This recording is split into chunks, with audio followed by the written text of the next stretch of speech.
Control your mouth, mood, and money. Welcome back to the show. We all want freedom. We want success. We want peace. But most of us are chasing those things with the brakes on, simply because we haven't mastered the basics. So today, let's talk about there are 3 things that can either build your destiny or destroy it: your mouth, your mood, and your money. Think about it. How many lives were destroyed not by storms, not by enemies, but by the words that came out of their mouth, the emotions they didn't control, and the money they didn't manage? If you look at where 90% of our daily stress, our regret, and our biggest problems come from, they can be boiled down to a lack of control in 3 simple areas: your mouth, your mood, and your money. If you can control these 3, you don't just upgrade your life, you fundamentally change your destiny. Today, we're giving you the blueprint. Let's start with the one that gets us into trouble the fastest. Let me tell you a story. Before we dive into the topic, there was once a man named Leo, hardworking, smart, a good heart. But every time he got angry, his mouth became his worst enemy. He spoke without thinking. He hurt people he loved. He made promises he couldn't keep. And whenever life became hard, his mood controlled his actions. He spent to feel better. He fought to feel powerful. And slowly, he lost it all. Not because he wasn't talented, but because he never learned to control himself. And that's what we'll talk about today. Because success doesn't start with what's outside you. It starts with mastery of yourself. The power to manage your mouth, mood, and money, so that they serve your purpose instead of sabotaging it. 1. Control your mouth. We're not talking about eating less. We're talking about the words that come out of your head and into the world. The human tongue is the only muscle in the body that can literally destroy your reputation, your relationships, and your career in 3 seconds flat. And yet, we treat it like a rogue cannon. Before you speak, especially when you're angry, stressed, or gossiping, ask yourself these 2 questions. This is your filter. Is this necessary? Does this comment add value, solve a problem, or build a connection? Most angry retorts, complaints, and gossip are entirely unnecessary. Silence is often the most powerful response. Is this kind? If the answer to necessary is yes, then ensure the delivery is constructive. Remember, you can deliver hard truths without being cruel.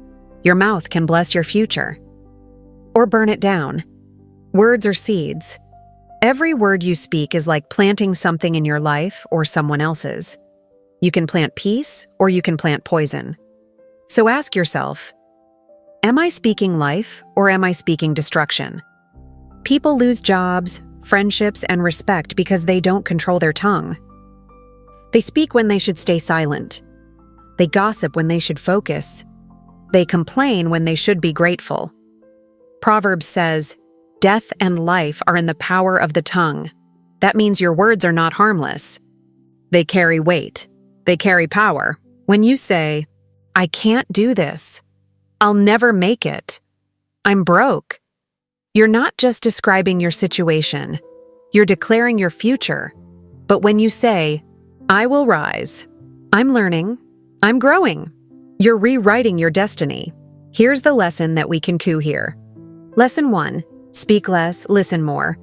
The most powerful people in the room are often the quietest because they're observing, not reacting. Lesson 2. Speak with intention. Before you talk, ask, will this build or break? Lesson 3. Watch yourself talk. The way you speak to yourself determines how far you go.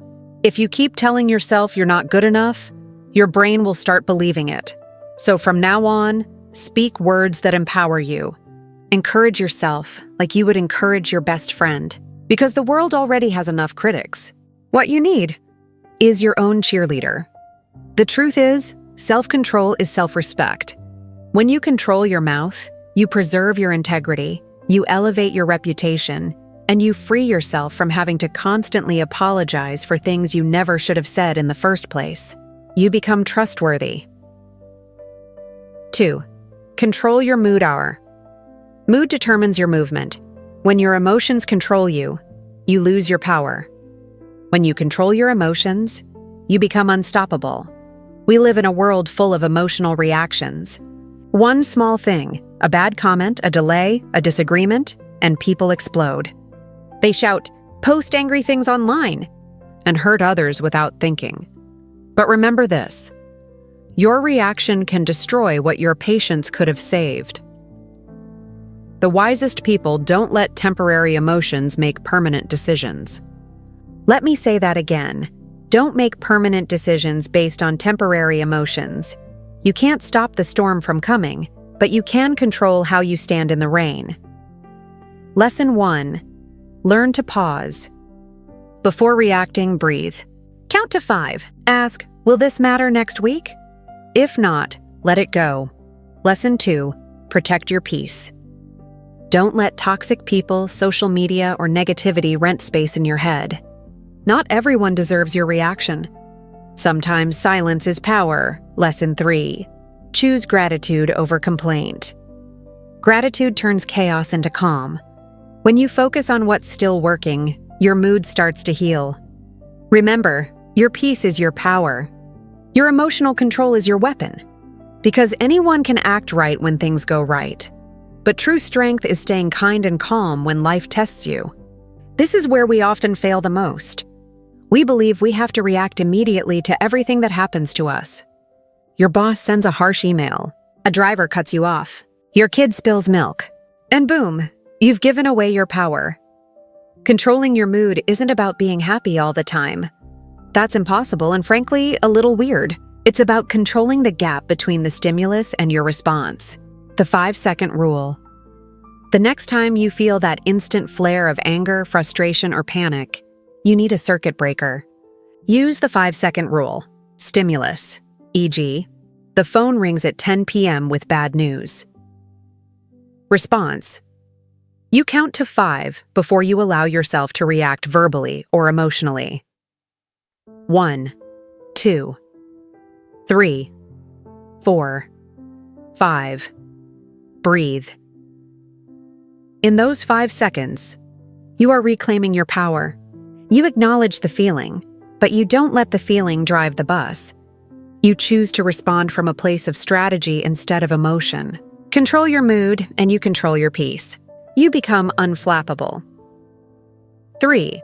Control your money. We often avoid talking about money because it feels scary or complicated. But controlling your money is the foundation for almost every other type of freedom you want in life. If your mouth control preserves your reputation, and your mood control preserves your peace, then your money control preserves your options. Some people say, money is the root of evil, but no, money is not evil. Money is a tool. It reveals who you are and magnifies your habits. If you are careless with a little, you'll be careless with a lot. If you don't respect 100, you won't respect 100,000. We live in a time where people try to look rich instead of becoming rich. They buy things to impress others who don't even care. But wealth doesn't come from showing off. It comes from self-control. Lesson 1. Save before you spend. Treat saving like paying your future self. Even 10% of your income consistently can change your life in 5 years. Lesson 2. Avoid emotional spending. When you're sad or stressed, don't shop. Reflect. Your mood should not control your money. Lesson 3. Learn to invest in knowledge. The best investment is in your mind. Read, learn, grow. The more you know, the more opportunities open. Money flows to discipline, not drama.